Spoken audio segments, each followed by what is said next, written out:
High সবাইকে, চলে আসলাম আরও একটা থালা সাজানোর ভিডিও নিয়ে। এই ভিডিওটি ছিল কালকের, আর কালকে ছিল নবান্ন। তো নবান্ন দিনে আমি যা যা রান্না করেছিলাম তা দিয়ে একটা থালা সাজিয়েছি। কি দিয়েছি দেখতে থাকো। সবার প্রথমে দিয়েছিলাম সাদা ভাত, আর তার উপরে দিয়েছিলাম একটা গন্ধরাজ লেবু আর একটা কাঁচা লঙ্কা।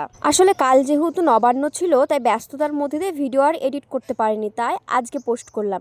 তারপরে দেখো কি দিয়েছি, তারপরে দিয়েছি বেগুন ভাজা, আর তারপরেই ছিল শিম ভাজা, আর এরপর ছিল ঢ্যাঁড়স ভাজা, তারপরেই দিয়েছিলাম বাঁধাকপির ঘন্ট, আর তারপরেই ছিল ছোট মাছ দিয়ে আলু বেগুন দিয়ে একটা চচ্চড়ি। যেহেতু ছিল নবান্ন, তাই 9 রকমের রান্নাবাড়ি হয়েছিল। তারপরে কি দিয়েছিলাম দেখো, আলু ফুলকপি দিয়ে একটা মাছের ঝোল, আর তারপরেই আর একটা মাছের ঝোল ছিল যেটা আমি করেছিলাম আলু দিয়ে, আর সব শেষে ছিল লাল লাল করে ঝাল ঝাল করে দেশি মুরগির মাংস। এই ছিল আজকের আমার থালি। তোমাদের কেমন লাগলো অবশ্যই কমেন্ট করে বলবে। আর যারা ইউটিউব থেকে দেখছো তারা একটা সাবস্ক্রাইব করে দিও, আর যারা ফেসবুক থেকে দেখছো তারা অবশ্যই ফলো করে দিও।